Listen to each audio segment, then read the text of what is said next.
முத்து படையப்பாலெல்லாம் ஒரு பேட்டர்ன் ஒரு ரஜினி சார் இருப்பாங்கல்ல.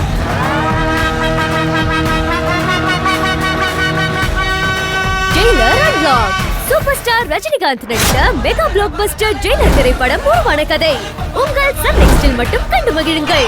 இப்பொழுதே ஆப்பை டவுன்லோட் செய்யுங்கள். ஏன் சார் இப்படி எல்லாம் பண்ணி நீங்களும் கஷ்டப்பட்டு என்னையும் கஷ்டப்படுத்துறீங்க? இதுக்கு பேர் மரியாதையில வர அன்பு கிடையாதுங்க.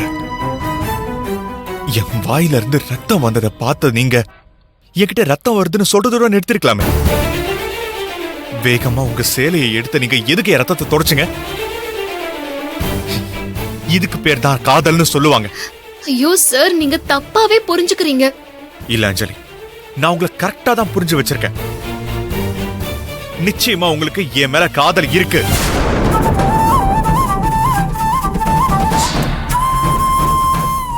சரி, இங்க நின்னு ஆர்கியூ பண்ணிட்டு இருக்க வேண்டாம்.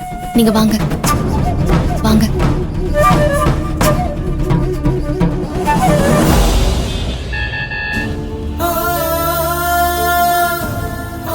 என் மேல உங்களுக்கு பயங்கர கோவமா வருமே, பயங்கர கொலை வெறியில இருக்கீங்க போல. அப்படிலாம் எனக்கு உங்க மேல கோவம் வர சான்ஸே இல்ல சார். இப்ப இல்ல, எனக்கு எப்பவுமே வராது. தெரியுங்க, ஏன்னா என்ன நீங்க அவ்வளவு லவ் பண்றீங்க. அப்படி இருக்கும்போது உங்களுக்கு என் மேல எப்படி கோவம் வரும்? ஐயோ சார், ஏன் சார் நீங்க சுத்தி சுத்தி அங்கேயே வந்து நிக்கிறீங்க? எப்படி எனக்கு உங்க மேல கோவம் இல்லைன்னு சொல்றேனோ அதே மாதிரி எனக்கு உங்க மேல காதலும் வராது சார். அத முதல்ல புரிஞ்சுக்கோங்க. நீங்க என் மேல கோவமே வராதுன்னு சொன்னது உண்மை. ஆனா என் மேல காதல் வராதுன்னு சொன்னது போய். சார், கொஞ்சமாவது என்ன புரிஞ்சுக்கோங்க சார். நான் உங்களை நல்லா புரிஞ்சுக்கிட்டதுனாலதான் நான் உங்களை லவ் பண்றேன். இல்ல சார், நீங்க இன்னும் என்ன சரியா புரிஞ்சுக்கவே இல்ல. நான் உங்ககிட்ட ஏற்கனவே சொல்லிருக்கேன், நம்மளோட நட்பு ஒரு ரயில் சிநேகிதம் மாதிரி.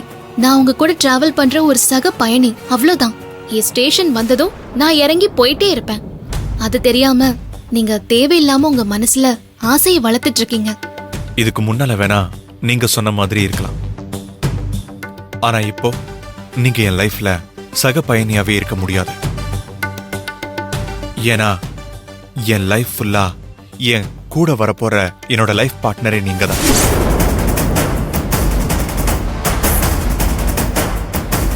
அதனால இப்போ நீங்க எந்த ஸ்டேஷன்ல இறங்கினாலும் உங்க கூடவே நானும் இறங்கி உங்களோடவே வருவேன். சார், இதெல்லாம் பேசுறதுக்கு வேணா நல்லா இருக்கலாம். முதல்ல நான் யாரு சார்? உங்க வீட்ல நான் வேலை செய்யறதுக்காக தான் வந்தேன். வந்த இடத்துல எனக்கு ஹஸ்பண்ட் இல்லன்னு தெரிஞ்சதும் என் மேல இருக்கிற சிம்பத்தியில நீங்க என்ன கல்யாணம் பண்ணிக்கிறேன்னு சொன்னீங்க. அதுக்கப்புறம் நான் இன்னொருத்தவங்க வீட்ல வேலை செய்யறதுக்கு போவேன். அங்கேயும் என்ன பார்த்துட்டு உங்களை மாதிரி ஒருத்தருக்கு என் மேல அனுதாபம் வந்து அவர் என்ன காதலிக்கிறதா சொன்னா என்னால அதையும் ஏத்துக்க முடியுமா சார்? இப்ப நீங்க பண்றதும் எனக்கு அப்படிதான் இருக்கு. என்னங்க நீங்க என்ன இன்னொருத்தர் கூட கம்பேர் பண்றீங்க? உங்களுக்கு நானும் மத்தவங்களும் ஒண்ணாங்க? என்ன பொறுத்த வரைக்கும் ஒண்ணுதான் சார்.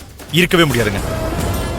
உங்களுக்கும் எனக்கும் இருக்கிறது ஏதோ ஒரு பூர்வ ஜென்ம பந்தமா தான் இருக்கணும்.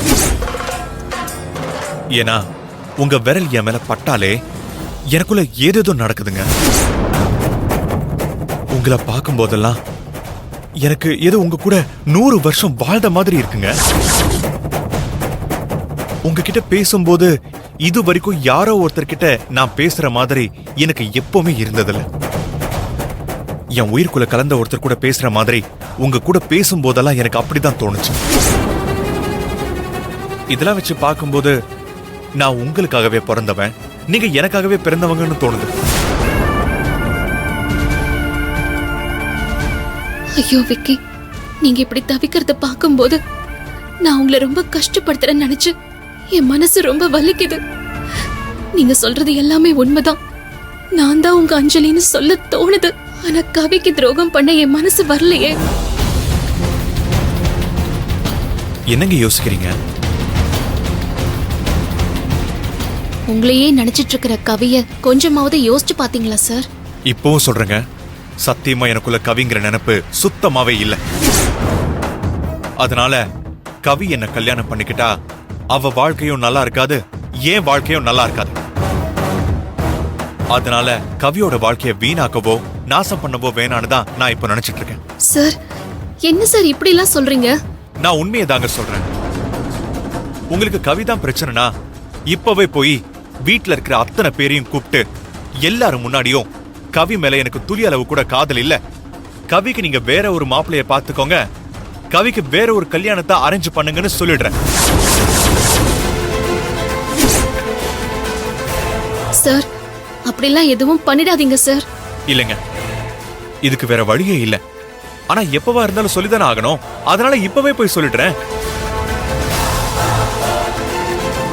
சார் ப்ளீஸ் சார், உங்களுக்கு கெஞ்சி கேக்குறேன், அப்படிலாம் எதுவும் பண்ணிடாதீங்க.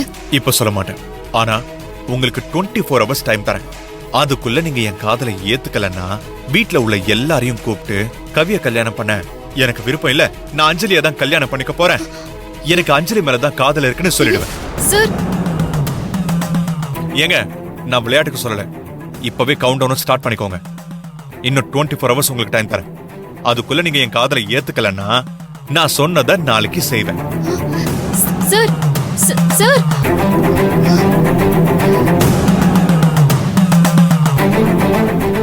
உங்களுக்கு கவிதான் பிரச்சனைனா இப்பவே போய் வீட்ல இருக்கிற அத்தனை பேரையும் கூப்பிட்டு எல்லாரும் முன்னாடியும் கவி மேல எனக்கு துளி அளவு கூட காதல் இல்ல, கவிக்கு நீங்க வேற ஒரு மாப்பிளைய பாத்துக்கோங்க, கவிக்கு வேற ஒரு கல்யாணத்தை அரேஞ்ச் பண்ணுங்கன்னு சொல்லிடுறேன்.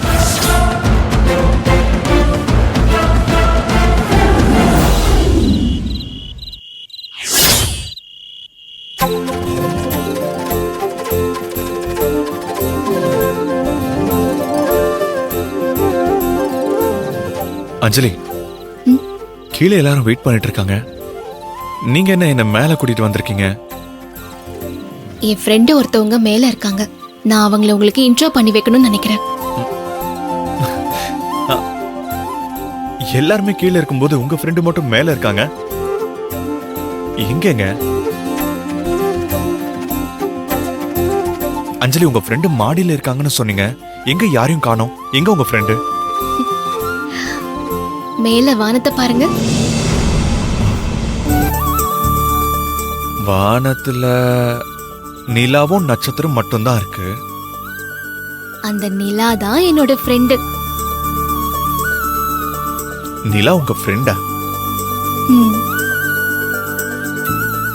ஆமாங்க, சின்ன வயசுல இருந்தே எனக்கு அப்பா அம்மா அக்கா தங்கச்சி அண்ணன் தம்பின்னு யாருமே இல்ல. தூரத்து சொந்தம்னு சொல்லிக்க கூட எனக்கு யாருமே இல்ல. அதனால எப்பவுமே நான் தனியா தான் இருப்பேன். என்னோட விஷயங்களை ஷேர் பண்ணிக்கிறதுக்கெல்லாம் எனக்குன்னு யாருமே இருக்க மாட்டாங்க. ரஞ்சிதம் பாட்டி வேலைக்கு போச்சுன்னா ராத்திரி தான் வரும். அதனால ரஞ்சிதம் வர வரைக்கும் நான் மொட்டை மாடியில தான் தனியா இருப்பேன்.